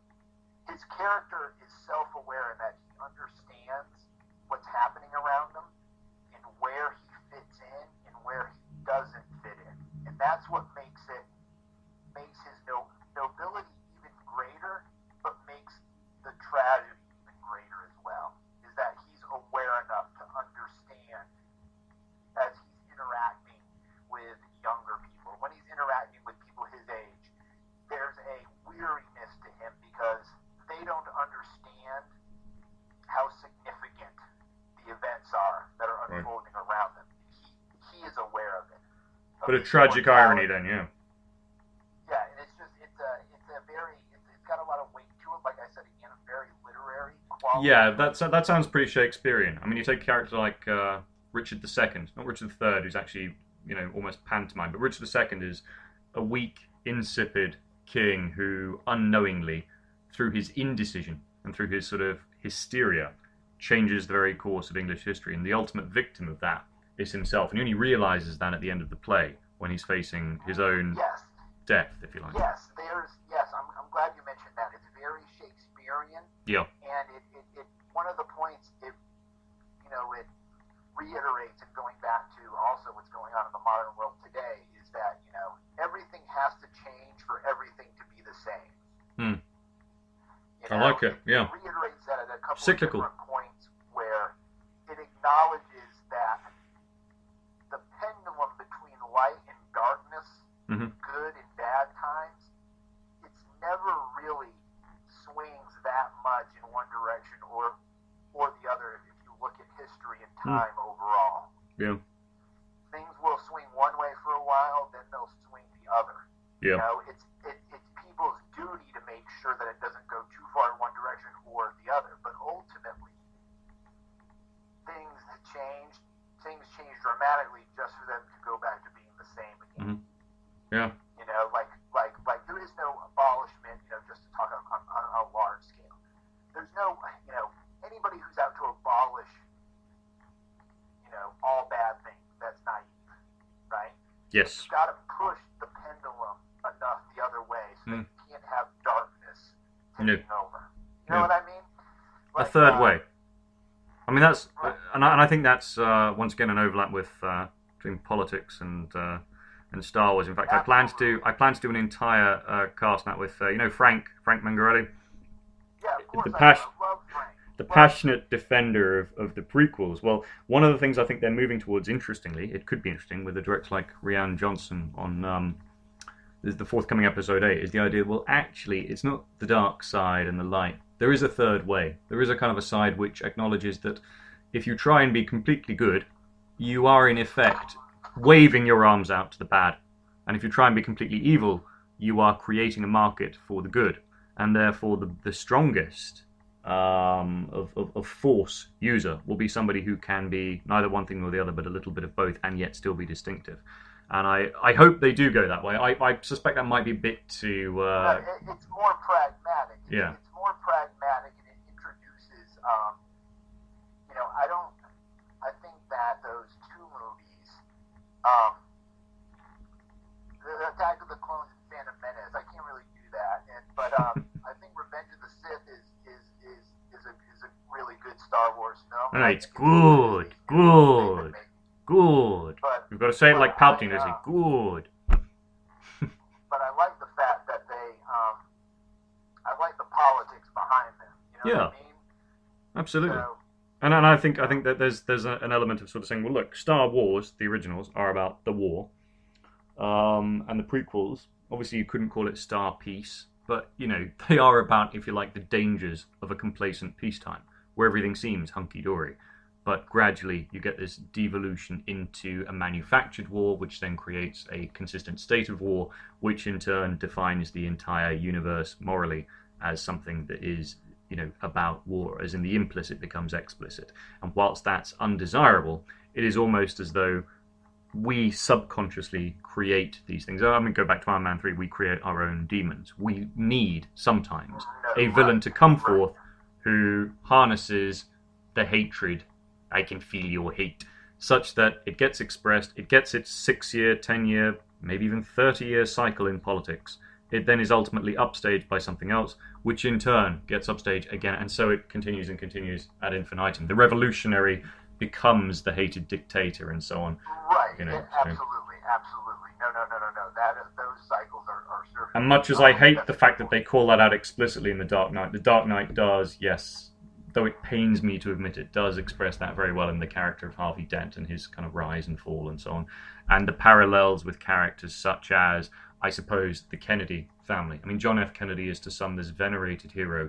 He is to others a sort of an overrated pup who was promoted beyond his ability before his time. Not because he didn't have the brains or the balls to do the job, but because being that young, nobody, even with that kind of power and charisma, probably should get the keys to the kingdom. But equally, they wanted something new and fresh, and Nixon didn't play as well on TV. And then Nixon himself, who's supposedly the antidote, goes and fails. But one has to die and then have his legacy dissected. The other has to leave in a state of real shame and then rebuild from his career on the outside with stuff like only Nixon could go to China, that saying, and stuff like that. So there's a lot that there's a great sense, I think, in a lot of these really epic movies, be they space fantasy nominally for families like Star Wars, or be they something truly substantial like The Leopard, where you're getting the same core message, which is actually even the most repellent of political trend emerges for a reason. And it is an almost social evolutionary necessity that we have that we experience it, that we endure it, that we make the most of ourselves through it, that we contest it and fight it if we have to, through all-out war or subversion, but that ultimately it has a time and a place. Everything has a beginning, middle, and end, and that includes movies, it includes politics. I suspect it will include this podcast at the end because we have to go and eat and so on. In terms of returning the favour for recommendations, A Few Good Men was on last night, and I'm sure you've seen it to death. But just if you're as a writer, if you're looking at kind of Sorkin, Sorkin's dialogue is amazing, and it was before he got too preachy, because it's preachy and it doesn't always get the right sermon across, but it's preachy with teeth and fun, and especially delivered by Nicholson. And whilst I look forward to Alec Baldwin playing the character on television, I think that there's no defeating Nicholson. Tom Cruise is absolutely incredible at a comedic as well as substantial level. He's very convincing as lawyer, as he was in The Firm, as a sort of a companion piece. It's an excellent film. And I couldn't, I was surprised by how much I enjoyed it. I sat down expecting to say, oh, God, I've seen this a million times. But I actually sat down and thought, wow, this is why it got parodied. This is why it got overused, because it's so good. Something becomes a cliche because it's good, because it gets repeated. And, it's the same way. Classic. There's no way around it. And, it works as, and I'm so glad that you brought up that movie, because obviously I've seen it at several different times in my life, and I've never looked at it as a political film. Mm-hmm. Yeah. It so rises beyond that.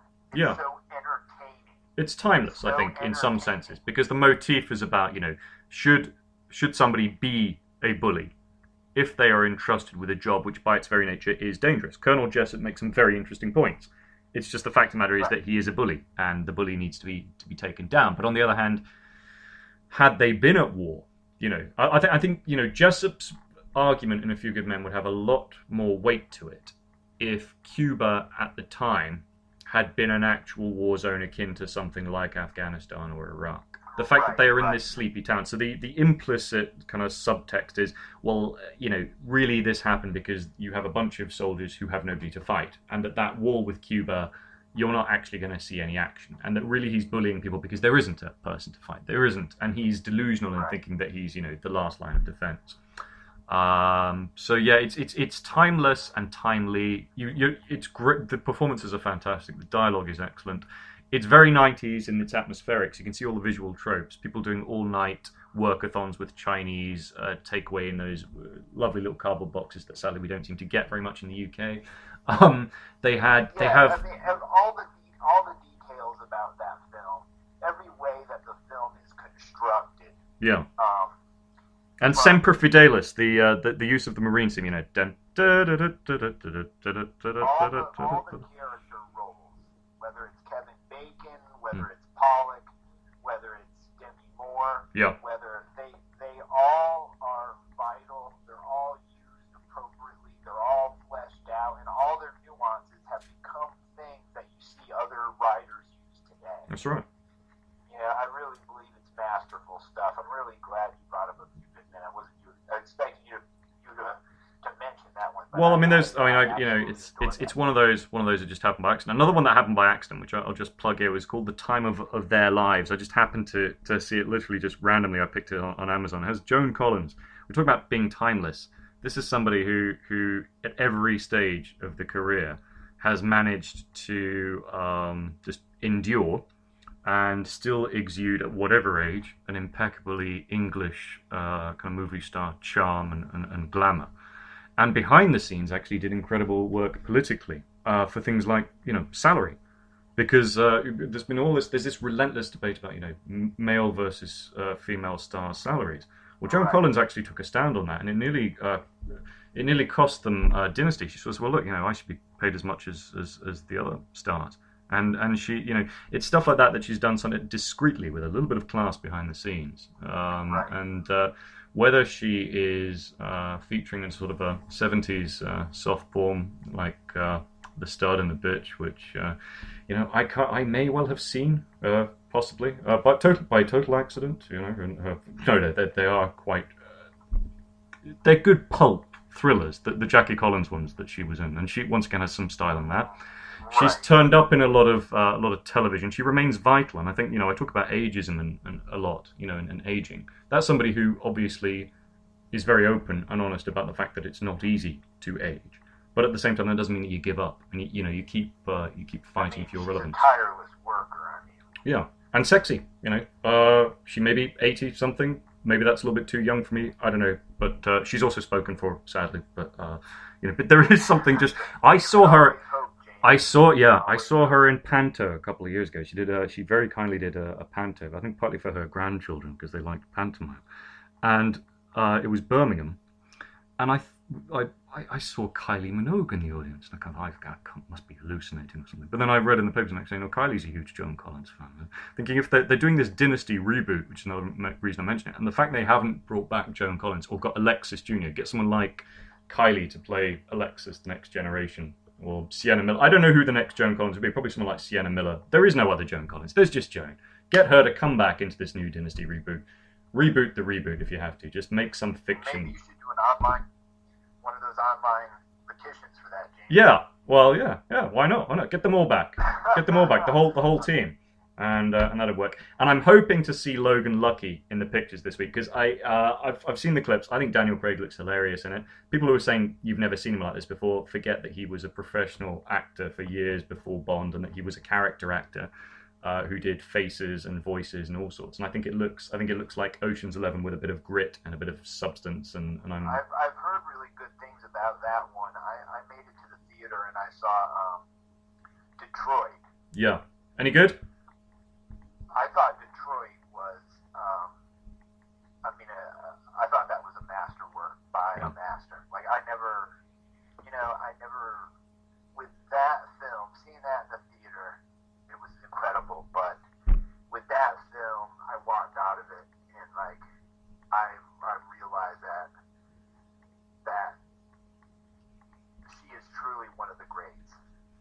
Catherine Bigelow just doesn't know how to make a bad film.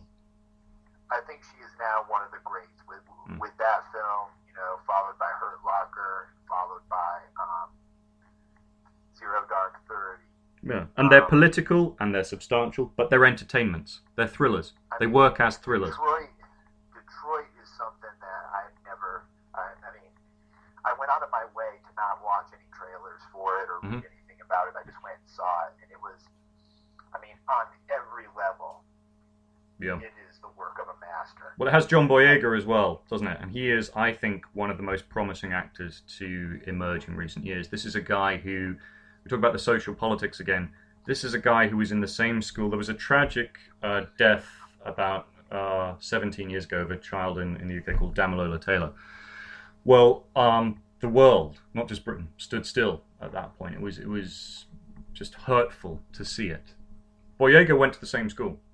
And he has consistently just worked, and he has talent, and provided you keep him off the E numbers, because he's a little bit overexcitable, although that's partly why he's so charming, I think he's going to run and run and run. I think he's versatile, I think he's likable, I particularly love the fact that he has a natural charisma. He has a charisma, that's right. And he hasn't been shepherded into this because he was in Harry Potter or something. This is somebody who's had to work, as I say, to get the breaks. And he's won them through merit. And although he's a franchise star now, care of Star Wars, he's not resting on his laurels from that. Sure, he's doing Pacific Rim 2 or whatever, but to do something like Detroit, he's not even 30 yet. And to have that kind of substance. Now, I've not seen the film, but I've seen him in the trailers, and the face tells the story. And it's Detroit just, is, keep in mind it's an ensemble. Yeah. So he's not as featured as maybe the trailers would lead you on, so don't be prepared for a Boyega-a-thon when you're watching the movie. Right, yeah. So a bit like Traffic or something like that, where they take the issue through a group of people. Do you remember the Soderbergh one, Traffic? I came out of the theater watching that film, and it was the same thing going on in the States. Right. In Charlottesville. Yeah. It was very, I thought I would mention that on the podcast, because I think it's appropriate. No, sure. Look, listen. We don't have any corporate sponsor or anything. No one's going to get upset. And I think provided that it's pertinent and intelligent, and honest, and as I say, just that X factor of is it likable, you can say whatever you want, pretty much. So it's frustrating seeing, the same garbage. Yep. And the same tactics and the same blind hatred that permeates and that, festers among groups of people. And, I think it hurt the film's box office. Yeah, because people don't want to go to the movies to be reminded. They like to see a parallel with. So there'd be nothing wrong with, I mentioned Star Wars or something earlier on. There would be nothing wrong with going to a movie that has a parallel theme or motif. So maybe something about racism or that sort of thing. But to see specifically a historical document of how bad things were, how they can get, and yes, how they could teeter on the brink again, is probably not something that people want to go to. Especially when it's on CNN. Yeah. Why would you leave watching it on CNN to go watch the same thing happening in Detroit? That's where rolling news networks have so much to answer for, because they turn a single event into some sort of epic entertainment almost, and the sort of the vicarious, almost sadomasochistic element of forcing you to. Well, okay, no one forces you because you can just change the channel, but you're sat there. There's armchair general in yourself, but then you're watching bloody armchair generals because they have to dig up experts of some sort. They may well be real life generals, in which case they're not armchair generals, but they'll get an expert about something to talk about it. Then they'll replay the footage. Then they'll try and come up with some new angle on it. When in fact it might be a pretty self-contained story. And I think the one danger I would urge people to consider with the Charlottesville story is that it is just that, a story. And I think this is where Trump failed so spectacularly, because he could have done a bit of firefighting and he could have just very specifically said this one event, and he could have mentioned the right wing as the architect of that one death, the event, left it there. There was, as I say, and he may have a point, a wider battle between left and right. There are times, for example, where right-wing groups go out to protest, right? There are they couldn't fill a football field with the amount of wallies from those right-wing groups, sometimes, not in all cases, right? And the Right, the left-wing groups go out to do a counter-protest, which is as good as saying, please come and fight us. And then, of course, the right wing get more upset. And then the right wing feel, yeah, let's go and recruit some more thick thugs to fill up numbers. Let's go fly a swastika or whatever. Now, that is not to say that there are not nasty neo-Nazi militia types out there who want to do people harm. That is not to say that the groups are not mobile or organized, or that racism is not an implicit factor to some extent everywhere, because it's something that you only fight it by acknowledging that it is there in self, potentially, as much as in a group. But it was an isolated event. There have not been mass, if you like, repetitions of that throughout America. A real threat at the moment, I would say, is something like a hurricane. But the danger... Something like what? It's a hurricane. You'll be far more scared of that. But the real danger, in the wider picture is, if you go looking for these villains, and this is something we echoed earlier on, if you go looking for a villain long enough, if you go almost asking for them to come out to play, so to speak, they will. And it's the real danger of certain, not abuses of free speech, because there's no such thing in my view, but yeah, where free speech becomes almost... You have to keep it, but you have to, that's one angle. The other angle is 8 years of hand-holding these people. Yeah. And trying to placate them and, get them to wrap their heads around the fact that there's a dark-skinned president with a weird-sounding name. Yeah. Obviously, that didn't work and led to Donald Trump. True, but the fact of the matter is, and there's no getting away from this, there still was a dark-skinned president for 8 years. And he was voted in democratically. Right. Whereas Trump, if we look at the numbers, did not score as highly. And even if he did, the fact that there are right-wingers, and even some very racist right-wingers who love Trump and don't like the dark-skinned or whatever, I'm sorry to do that voice, it just popped out, but the idea is they are not necessarily card-carrying Nazis either. And this is the thing that has become so dangerous on social media. Well, no. Is that the word Nazi is bandied about for even like right-wing economic views. So, for example, if you talk about something like austerity in Britain, your vile, evil Tory scum can very easily become, you're a Nazi. Well, as someone pointed out to me recently, if someone calls you a Nazi and you're not a Nazi, it's actionable. I'm in no way advocating that, but I do think that given the opportunity to speak out plainly to denounce that kind of the behavior, they choose not to. It was a failure. It was a failure of epic proportions. But I am optimistic more than I am pessimistic. There's no getting away from the fact that a life was lost. You should always listen. Yeah. I'm glad that you said that, because it's incredibly important to look at things as they are. Right? Now, if you look at things as better than they are, there can be some discomfort, right? But True. But if you look at things worse than what they are, that always leads to destruction. So Right. I completely agree with that. Looking at things worse than as they really are is always the worst route to take. Right. In anything. Yeah. Well, there is that old cliche, and once again we go back to cliches, but a cliche is a cliche because it's true.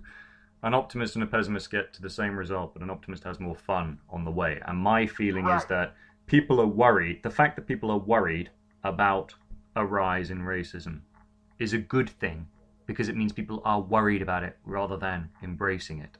And the fact that they talk about a powerful minority of racists is still important, because the word is minority. The minority has become those who would oppose other minorities. And I think that, yes, to write off or airbrush out the threat or the ideology would be abysmally naive on my part, in the same way as it would be wrong to say that there's no threat from all sorts of other groups and ideologies out there, including Islamic fundamentalism.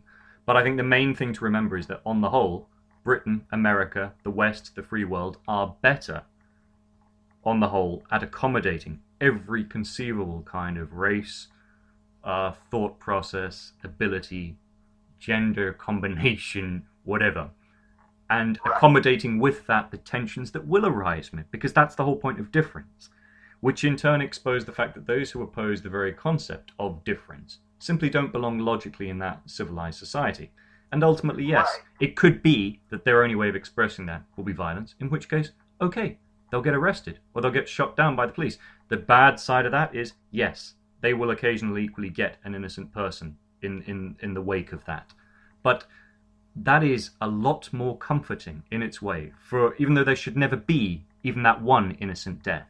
But I'll take that over being owned by a sense of the hatred, or a sense that that we are going that way, because I really don't think we are. I think the louder that we shout about the fact that it's a problem, it can go one of two ways. Either you can look at that as being very reassuring that we hate the hatred, or the more implicit danger that, as I've said, if you tempt the wolf to come out, there is a danger of sort of saying, well, are we in danger of actually bringing it out, of creating a villain that wasn't there before? You touched on that, and I think there's a reality that's going to slowly occur, and that is, right, silence and compliance, and that's not acceptable either. No. But I think that with this, this group of people, is that the people, they don't believe in science, they have these beliefs, they're fundamentalists of any creed or description who just don't tolerate individual views. This whole group of people is that it's actually broken up into a couple groups of people, and as the world shifts, they're going to find themselves marginalized by their own actions as opposed to any action by us. Because what's going to happen, and you're correct, there are going to be some flare-ups, and in some cases it might get ugly. But they're the exception, not the rule. Right, it would be the exception, not the rule. Because, okay, let's face it, James. Rich Trumpers are not going to do anything to help poor Trumpers. No. They're just not. They're not going to be They're not going to be helping them out, and then they're going to find that their actions, that their radical behavior, a lot of the doors that the left would have kept open for them are going to be closed as well. Sure. Yeah. You know what I mean? And, here in the United States, just this past summer, we already saw it. In those counties, in those states, where these not very well-off people that, were really supportive of Trump, dozens of hospitals closing, thousands died from drug overdoses, their tourism, the industries collapsed, right? Because people are scared off by the rhetoric. Yeah. I mean, they're the most in pain. I mean, they're kind of riding this weird euphoric high that they get to express their anger. But the reality is, the jobs aren't coming back. Those hospitals aren't coming back. No. Those businesses aren't coming back. No. Those tourists aren't coming back. Yeah. Well, I will. I'll come back every time. Anytime I'm invited to America, I will always. No, I meant in those I know. states and counties. You're forgetting one very important thing. The world revolves around me. It's all about me. You're always invited, James. Thank you. Yeah, I was out with fishing for an invitation. I'd go to one of the festivals or something, or a big fight. I missed the fight. Did you see the fight? The McGregor versus Mayweather. I was watching the Leopard. Yeah. But I did hear that Connor got defeated. He did. I mean, he put up. It was a good, lasting fight. I think ultimately what it comes down to. I mean, I'm not a boxer, much as I like to pretend that I'm some sort of expert in everything. But ultimately, what it comes down to is the fact that McGregor is a slightly less disciplined candidate. He's somebody who is from a mixed martial arts background. Would probably do very well at something like cage fighting and so on. And he has switched disciplines. Whereas Mayweather is somebody who can move between all of the styles in boxing, almost like a ballet, very refined choreography, still keeping the brutality of it. But it was a lengthy fight, it was a substantial one. People got their money's worth. But you're talking about craft, a honed craft versus the force of nature. And Mayweather has a bit of both of those things, the best of both worlds. Whereas McGregor, I think, at this stage anyway, only has one, and I think that's why McGregor ultimately lost it. But an interesting fight, and it's funny that we talked about political correctness and so on. people still love a good fight. They still love a good pugilistic bout of choreographed or unchoreographed, but still licensed boxing. And we forget that at our peril. I wonder how that sort of gimmick, marquee stuff does for the business. We still love a good Rocky film. In fact, before we go, Creed 2, another piece of news in.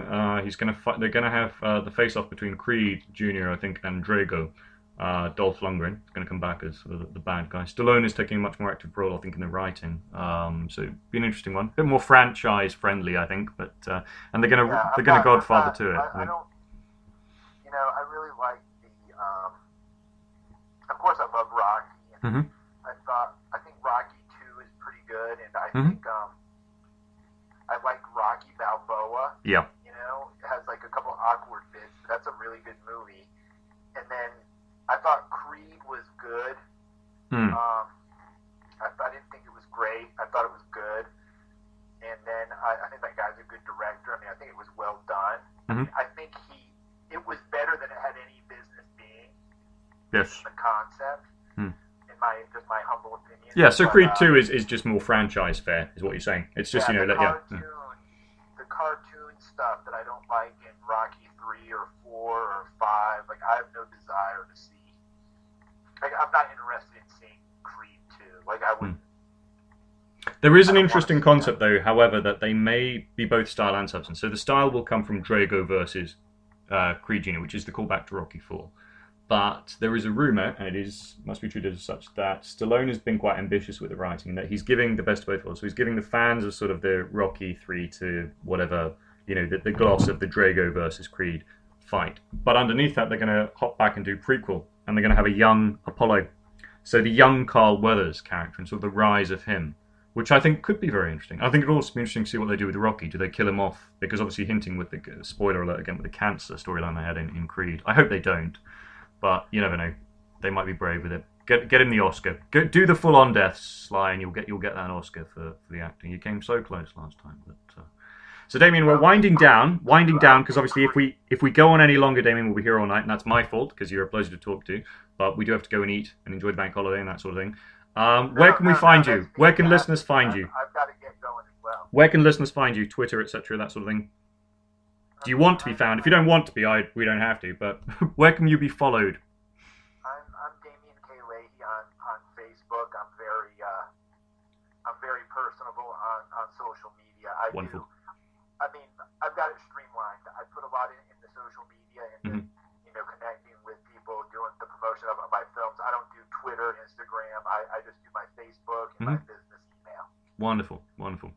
So you don't get randoms asking to marry you or what you're wearing, or can they please invest in your Nigerian bank account, that sort of thing. No offense to Nigeria, any Nigerian listeners, but there are a lot of bank accounts clearly out there with millions that I haven't claimed. I'm very sorry about that. It's nothing personal. If something sounds too good to be true, But there you go. All right. Well, thank you very much, Damien. Next time, what I'm looking at, I'm getting Dave Bond back on this one, and you'll be interested to listen to this, Damien. We're looking at the Blair movie trilogy from Stephen Frears and Peter Morgan, who went on to write The Crown for Netflix, which has Michael Sheen playing Tony Blair. And the one closes with The Special Relationship, which is a film about Blair and Clinton and the complexities of their relationship. So great actor movies, great political movies, and just great movies. Particularly The Queen is just a wonderful piece of visual filmmaking with great performance from Helen Mirren as the Queen. And then as a fourth bonus, we're going to look at The Ghost, which is the Polanski take on the Robert Harris novel with a very thin lead escape. Yeah. Well, Pierce Brosnan playing Tony Blair. And it's inspired casting. I'm very surprised Brosnan didn't get an Oscar nod for it, because even just a nomination, because it is a very, very studied, very clever, very funny, and very relevant performance. Obviously, it's nothing like quite as detailed as what Michael Sheen has to invest as the actual Tony Blair, but it's a wonderful piece to just watch Brosnan playing basically kind of a take on a Bond villain. It's what Brosnan would have played had he played a Bond villain rather than Bond. It's quite interesting. So I hope you enjoy, as a listener, that one, and thank you again for coming along today. Thanks for having me. Keep us all posted. Take care. My pleasure. Of your weekend, and thanks everybody for listening. Rock on. God bless. Take care. Bye now.